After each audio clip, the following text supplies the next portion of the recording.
नमस्कार विद्यार्थी मित्रांनो, आपल्या हक्काच्या बेसिक टू ऍडव्हान्स मॅथ या युट्यूब चॅनल मध्ये मी प्रशांत सर आपल्या सहर्ष स्वागत करतो। तर विद्यार्थी मित्रांनो, आपल्याला माहित आहे की कोणताही गुणाकार आणि भागाकार जर सोडवायचा असेल तर पाड्यांची आवश्यकता असते। परंतु विद्यार्थी मित्रांनो, आजच्या एकाच व्हिडिओमध्ये मी तुम्हाला 3 गटात वर्गीकरण केलेली काही गुणाकाराची उदाहरणे आहेत। ते गुणाकार न करता, कसलीही बेरीज न करता अतिशय सोप्या पद्धतीने या ठिकाणी समजून सांगणार आहे।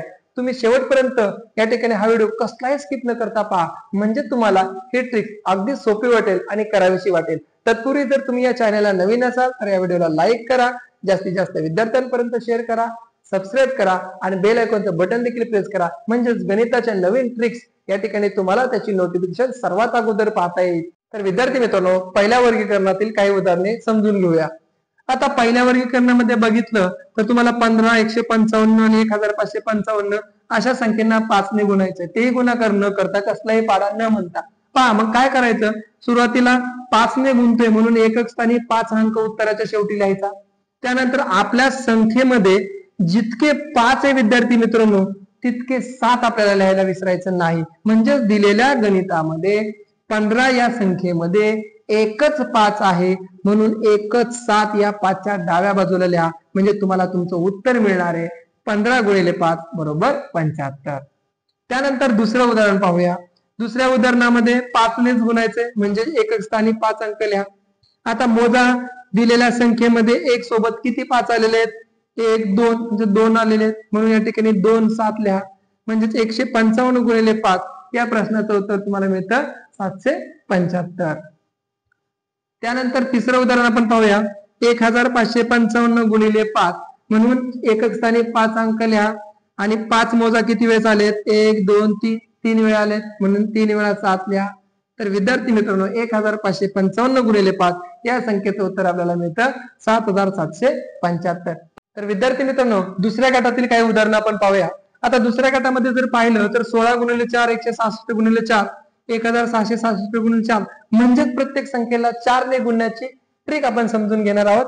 आता दिलेल्या संख्येला 4 ने गुणतोय आपण, म्हणून एकक स्थानी उत्तराच्या 4 लिहा।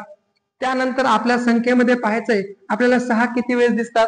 पहिल्या संख्येमध्ये आपल्याला 16 मध्ये एकच 6 दिसतात, म्हणून या 4च्या डाव्या बाजूला एकच 6 जशीच्या तसे या ठिकाणी आपण लिहायचे, म्हणजे 64 हे तुम्हाला या प्रश्नाचं उत्तर पाहायला मिळतं, तेही अगदी निरीक्षणातून। त्यानंतर दुसरी संख्या पहा, 166 गुणिले 4 4 ने गुणते म्हणून एकक स्थानी 4 लिहा। त्यानंतर मोजा, दिलेल्या संख्येमध्ये 6 किती वेळा आलेत, 2 वेळा 6 आलेले आहेत, म्हणून या ठिकाणी 4च्या पाठीमागे ते आलेले 6 2 वेळा जसेच्या तसे लिहा, म्हणजे 664 हे तुमचं दुसऱ्या प्रश्नाचं उत्तर तुम्हाला मिळतं, तेही निरीक्षणातून। आणि तिसरी संख्या 1666 या संख्येला देखील 4 ने आपण गुणतोय, म्हणून एकक स्थानचा अंक 4 लिहा। 6 मोजा किती वेळेस आलेले आहेत, 1 2 3 म्हणजे 3 वेळा आलेले आहेत, म्हणून 4च्या पाठीमागं 3 वेळा आलेले 6 लिहा, म्हणजे 6664 हे तुमचं या तिसऱ्या प्रश्नाचं उत्तर मिळतं। अशा पद्धतीने विद्यार्थी मित्रांनो, दुसऱ्या वर्गीकरणामध्ये आपण 4 हा एकक स्थानी अंक लिहिला, त्यानंतर जेवढे 6 आहेत तेवढे त्या उत्तराच्या पाठीमागे डाव्या बाजूला लिहिले, म्हणजे आपल्याला या प्रश्नाचे उत्तर अगदी सहजरित्या निरीक्षणातून मिळतात। तर विद्यार्थी मित्रांनो, तिसऱ्या गटातील काही उदाहरणं आपण पाहूया।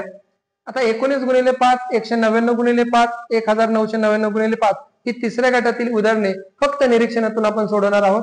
दुसऱ्या गटामध्ये आपण काय केलं होतं पहा, 4 ने गुणलं होतं म्हणून 4 अंक शेवटी लिहिला आणि जेवढे 6 आहेत तेवढे उत्तरामध्ये लिहिले। अगदी तसंच त्या ठिकाणी तिसऱ्या गटामध्ये करा। आता शेवटी 5 असणार आहे, कारण 5 ने आपण गुणतोय।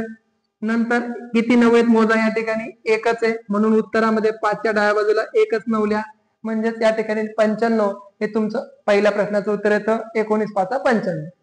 त्यानंतर दुसऱ्या प्रश्नामध्ये 199 गुणिले 5 मध्ये 5 ने आपण दिलेल्या संख्येला गुणतोय, म्हणून उत्तराच्या एकक स्थानी 5 लिहा। आता मोजा, 9 किती वेळेस आलेले आहेत, 1 2 म्हणजे दिलेल्या संख्येमध्ये 2 वेळेस 9 आल्यामुळे 5 या एकक स्थानच्या अंकामध्ये उत्तरामध्ये 2 वेळेस 9 लिहा, म्हणजे 995 हे दुसऱ्या प्रश्नाचं उत्तर आपल्याला मिळतं, तेही अगदी सहज। 1999 गुणिले 5 या प्रश्नामध्ये देखील 5 ने आपण गुणतोय, म्हणून दिलेल्या प्रश्नाच्या एकक स्थानी 5 अंक लिहा आणि एकूण 9 किती आहेत, 1 2 3 म्हणून 3 9 असल्यामुळे 5 या एकक स्थानच्या अंकाच्या शेजारी डाव्या बाजूला 3 वेळा 9 लिहा, म्हणजेच 1999 गुणिले 5 या प्रश्नाचं उत्तर 9,995 आपल्याला मिळतं, तेही कसलाही गुणाकार न करता, कसलीही बेरीज न करता, अगदी सहजपणे फक्त निरीक्षणातून. तर विद्यार्थी मित्रांनो, आजच्या एकाच व्हिडिओमध्ये आपण 3 गटातील उदाहरणे अगदी सहजपणे निरीक्षणातून कशी सोडवायची हे या ठिकाणी पाहिलं. तर तुम्हाला जर हा व्हिडिओ आवडला असेल तर नक्की लाईक करा, कमेंट करून सांगा आणि जास्तीत जास्त विद्यार्थ्यांपर्यंत शेअर करा. धन्यवाद.